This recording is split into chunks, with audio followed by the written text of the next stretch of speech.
Kamusta, tropang kalapatids? Ako si Marlon ng Maclon Brothers TV. For today's video mga tropang kalapatids, nagpatos tayo sa gawing Pampanga. Ano kaya ang naging resulta? Tapos dito rin sa video na to mga tropa, ipapakita ko sa inyo yung mga pinaship natin na ibon sa iba't ibang lugar sa Maynila. Ang dami niyan mga tropa. At meron tayong konting bad news nga dito sa breeder section mga tropa. Si Red Nitro, single dad na. Paano kaya nangyari yan mga tropa? Kaya kung gusto yan malaman at makita, please keep on watching.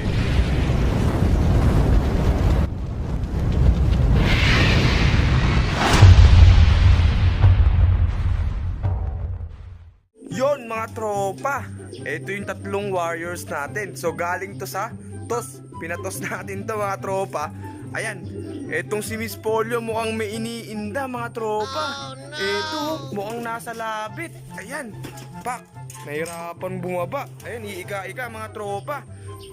Ayan, si Miss Polio natin mukhang may tama. Ayan, yan, TOS pa more mga tropa. So, eto may nangyari kay Miss Polio natin.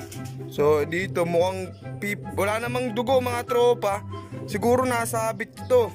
Siguro may nadaan ng wire or mga ganon sa mga kuryente, kawat mga tropa. Ito mukhang meron siya dito mga tropang kalapatids. Ayan, medyo iika-ika siya. So, wala namang dugo.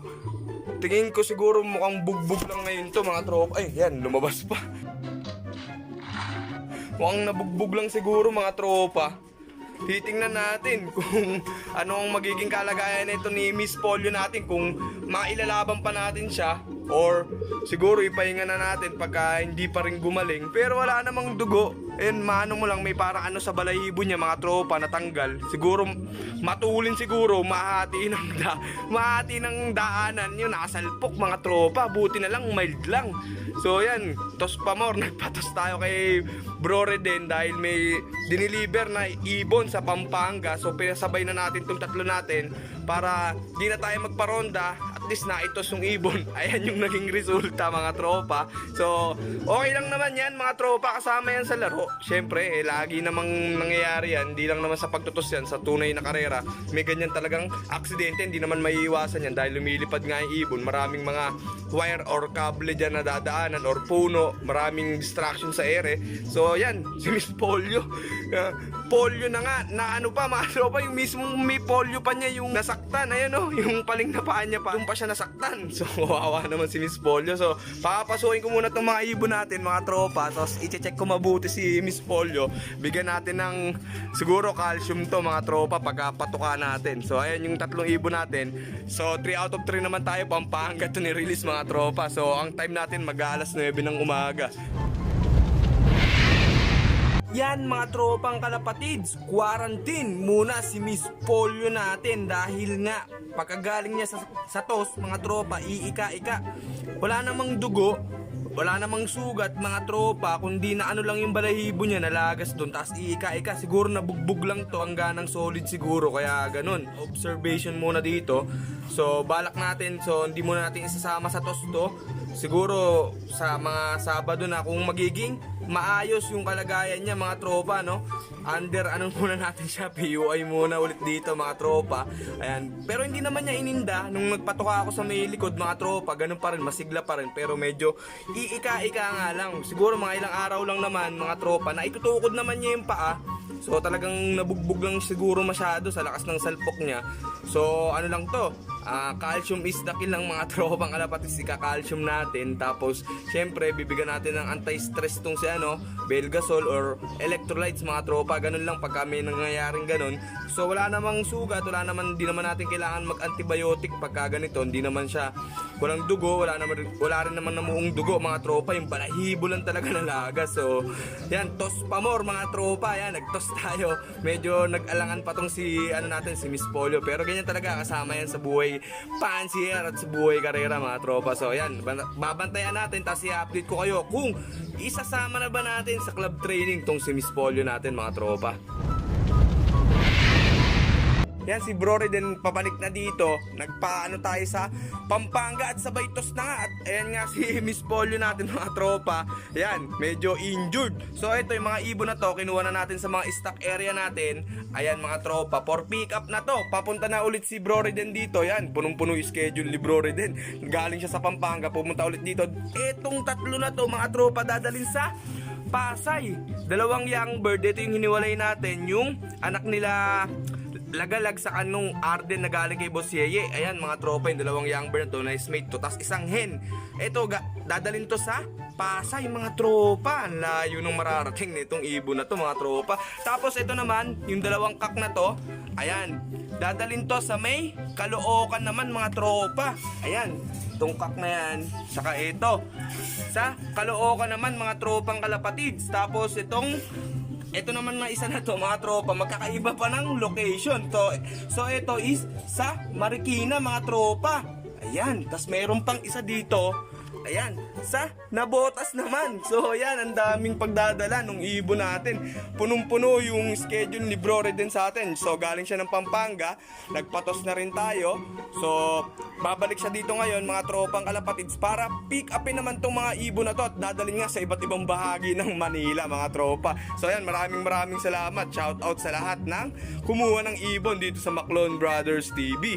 Yan mga tropang kalapatids. Ayan na si Bro Reden natin. Siya na yung magdi-deliver sa Manila area. Napakadaming pupuntahan yan. Pasay, Caloocan, Marikina, Nabotas, Lagare. Galing pa ng Pampanga yan si Boss Reden. Siya may kasalanan bakit nangyari kay Polio yun mga tropa. Siya yung nag-toss yan. Makukulit tayo eh. Toss pa more mga tropa. So ayan, si Bro Reden, legit na rider yan sa mga gusto magpa-book. Yan, meron siyang page sa Facebook niya mga tropa. Kontakin nyo na. Ayan. Yan, ingat pare. Numero Bosure. Medyo bad news tayo ngayon dito sa cage number 2. Kaila Red Nitro natin, nakakita nyo nag-iisa. Si Red Nitro naging single dad.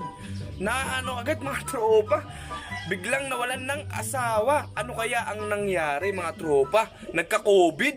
Kasi sabi ni tatay mga tropa, wala tayo kahapon, hinihingal daw nung hapon yung asawa nito. Nahihirapan huminga. E di ibig sabihin COVID mga tropa. COVID yung kinamatay. Pero mga tropa, ang nasa isip namin kasi bago kami umalis kasi kami ni Kuya tanghali mga tropa. So wala kami dito nung hapon. So mga tropa, malakas yung ibon. Nagpatuka pa ako ng tanghali kasi nagpapatuka tayo ng pellet pag tanghali. So nagpatuka pa ako. Tapos ang lakas ako tumuka. Tapos nung hapon hinihingal na nga daw mga tropa. Wala kami sa bahay. Sinend lang nila nanay sa amin yung picture. Mga tropa, namatay. Nung pag-uwi namin patay na. So ayan, hindi na natin na videoan ng maayos dahil nga wala tayo dito nun. So ang saklap ng nangyari, mukhang heat stroke ang nakadali mga tropa. Hindi COVID ha. Wala pong COVID sa Kalapate mga tropa. So, ang palagay natin, malakas yung ibon, wala namang naging sintomas ng sakit yun. Yung asawa ni Red Nitro, yun, tinamaan ng heat stroke malamang. So, paano ang gagawin natin ngayong diskarte? Eto mga tropa, kasi may mga young bird sila, dalawa pa, 2 out of 2. Ayan, medyo malalaki na yung young bird. Pero ang kagandahan naman kay Red Nitro, hindi niya pinababayaan yung mga anak. So ako, hindi ko natatanggalan niya ng patuka para at least tuloy-tuloy yung pagsusubo ni Red Nitro, hindi rin siya mamamayat, at least marami siyang makakain. So, tutulungan din natin mga tropa. Paano natin tutulungan? So, maggogota tayo mga tropa. Nakakaawa si Red Nitro. Kasi pwedeng mabuhay yan mga tropa. Baka yung isa bansot o parehas maliit, diba? May ganong tendency pagka hindi natin tinulungan. So, tutulungan natin yan. Tutulungan natin maging single parent tong si Red Nitro natin. Kawawa naman mga tropa. Ikaw kasi ang agang gusto mong mag-asawa, yung iniiwang ka tuloy. Ayan, mo, nakita nyo yung bakas sa mukha ni Red Nitro mga tropa, malungkot. Pero wag kang mag-alala. Pagkatapos mo dyan, ipapahinga ka namin. Bibigyan kita ng isang magandang kapalit na asawa. Kaya don't worry kaibigan, tuloy mo lang yan. Pagsusubo, tutulungan natin yan mga tropa. Di natin pababayaan yung young bird na yan. For keep natin yan. Kasi huling young bird yan nung hen na namatay nga mga tropa. So dao naman tayo dito. Kamusta si Polio sa erga natin mga tropa? So good news. Ayan, medyo may good news naman tayo pambawi. So hindi niya masyadong ininda yung nangyaring serga sa kanya kahapon. So tanggal lang lang talaga yung mga balahibo pero walang bahid ng sugat, dugo, wala. Nakaligtas naman mga tropa. So yan, no? Nakakatukod-tukod na siya. Nailalakad na nga mga tropa. Kahapon lang siguro medyo bugbog kaya medyo namilay. Pero ngayon okay na. So ang gagawin natin dyan, babalik na natin yan sa flyer section. Baka malungkot pa dito yan. Yung pa yung ikamatay. Di ba mga tropa? So yan, masigla naman siya. Wala na tayong magiging problema. Babalik na natin yan. Tapos itong dalawang ano natin, mga tipplers natin, ito yung mga off-color nating tippler, ilalagay na rin natin sa likod para maka-viewing, sabay-sabay na nating tuturuan yan yung mga young bird doon. So tara, kita-kita tayo sa likod mga tropa. So ayan na nga mga tropa, nandito na tayo sa flyer section. So ilalagay na muna natin si Miss Polio, no? So itong training box na to, hindi sa atin to mga tropa, kay Brory din to, naiwan to nung kahapon nag-ship siya mga tropa. So ayan, makikita nyo maglalakad na yan, ayan no. Ang ganda na ng lakad ni Polio natin, hindi katulad kahapon mga tropa, nahihirapan siya. Ngayon ayan, parang wala lang nangyari sa kanya. O di ba mga tropa, talagang may polio lang kaya ganun maglakad. Pero yung iika-ika na katulad kahapon, wala na mga tropa. Sigurado yan, nakasalpok lang ng bahagya. Buti hindi masyadong malakas yung pagkakasalpok nito. Kundi baka, buti dun lang sa may part na yun mga tropa. Kundi baka hindi na talaga mapakinabangan to or di na nakauwi to kung malala yung pagkakaserga niya. Buti balahibo lang inatanggal, namamaris pa nga, pinaparis pa nga ni Opal natin mga tropa. So yan, good news. So tuloy ang laban sa kay Miss Polio mga tropa. So itong dalawang young bird naman, ilalagay na natin dito ng makapagaspas, tapos maka-viewing na rin mga tropa, para yung kasama nilang isang tippler dyan, tapos yung isang young bird na hindi pa natuturuan, sabay-sabay na silang maturuan mga tropa.